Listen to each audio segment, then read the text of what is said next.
Welcome sa birthday party ni Jazz Jazz! Umagang-umaga, nagpunta nga kami dito sa events place ng birthday party ni Jazz. Sumilip lang kami ng konti sa pag-aayos nila.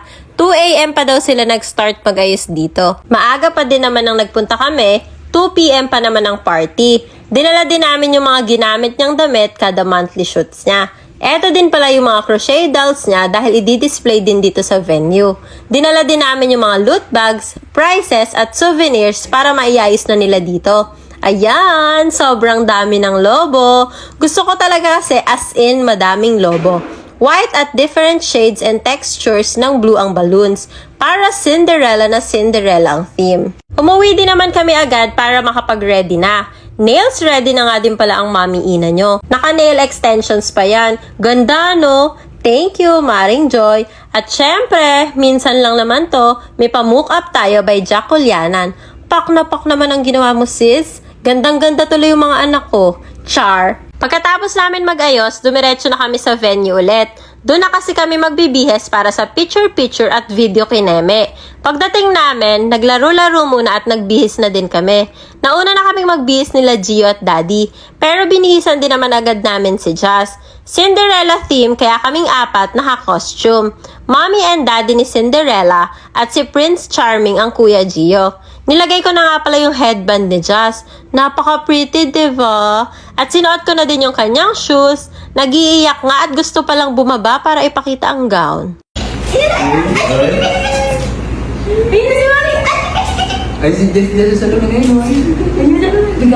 Ipakita ko na nga din pala sa inyo tong mga suot ni Gio at Jazz. Prince Charming costume from Hailey.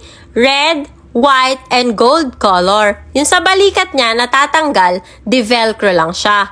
Long sleeves and pants terno na may belt na kasama. Yung sa likod niya, may white and gold buttons. Poging-pogi ang Kuya Gio dito. Cinderella inspired gown by Hailey din. Sa kanila na talaga ako nagpapagawa ng gowns dahil trusted ko na sila. White and baby blue color. Full lace details. Beaded lace sa dibdib.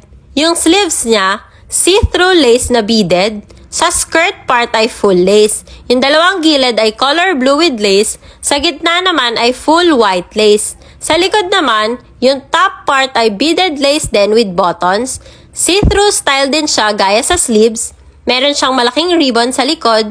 Ito talaga yung pinaka-request ko.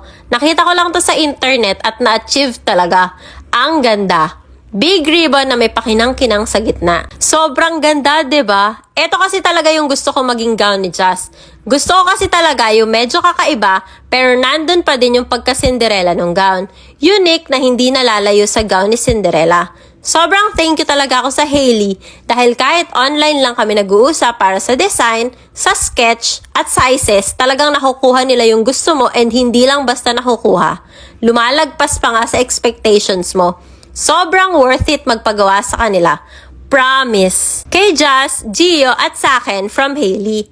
Yung kay Daddy lang ang hindi dahil hindi sila gumagawa ng pang Daddy. Eto naman yung shoes ni Jazz. Eto ata yung mas una ko in order kesa sa isusuot na gown.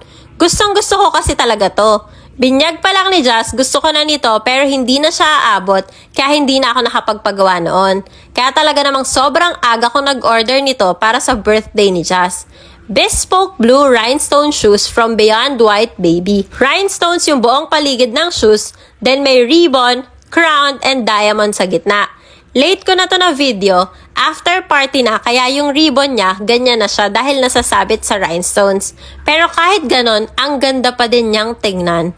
May kasama nga din pala tong headband pero hindi na din namin nagamit during party. Sobrang worth it din magpagawa sa Beyond White Baby dahil ang ganda talaga nilang gumawa. Lalo na tong shoes, sobrang ganda. Lalo na sa personal. Ito naman nga pala yung souvenir na dinala namin.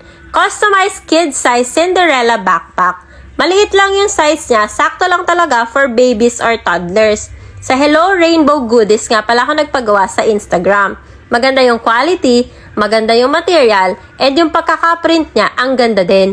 Ang galing din ng pag-customize nila ng chibi dahil kuhang-kuha talaga ni Jazz. Diba? Napaka-cute. Kahit si Jazz nagustuhan niya talaga yan at nakilala niya talagang siya yung nasa picture. Wala nga pala tong laman. Bag lang siya as in. May ilalagay kasi dapat kami kaso hindi na natuloy. Sayang. 25 pieces nga lang pala tong may picture na chibi ni Jazz for girls. Then nagpagawa lang din kami ng 25 pieces na Prince chibi for boys. See you sa party ni Jazz Jazz!